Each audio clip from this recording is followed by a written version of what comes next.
ಅಂಕೋಲಾ ತಾಲೂಕಿನ ಬೇಲಿಕೇರಿ ಬಂದರಿನಲ್ಲಿ ತೆರಳುತ್ತಿದ್ದ ಬೋಟಿಗೆ ತಳಭಾಗದಲ್ಲಿ ಕಲ್ಲು ತಾಗಿ ಮುಳುಗಡೆಯಾದ ಘಟನೆ ನಡೆದಿದೆ.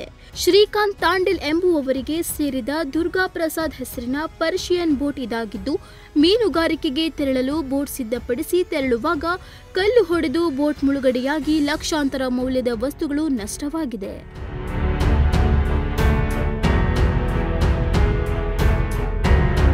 ಬಂದರಿನಲ್ಲಿ ಹೂಳು ತೆಗೆಯದೇ ಇರುವುದರಿಂದ ಬೋಟ್ ಮುಳುಗಡೆಯಾಗುತ್ತಿದೆ. ಬಂದರು ಬಳಿ ಹೂಳು ತುಂಬಿ ಅನಾಹುತ ಸೃಷ್ಟಿಯಾಗುತ್ತಿದೆ ಎಂದು ಮೀನುಗಾರರು ಆರೋಪಿಸಿದ್ದಾರೆ. ಘಟನೆ ಕುರಿತು ಅಂಕೋಲಾ ಠಾಣೆಯಲ್ಲಿ ಪ್ರಕರಣ ದಾಖಲಾಗಿದೆ. Nudisiri news desk, Honnavar.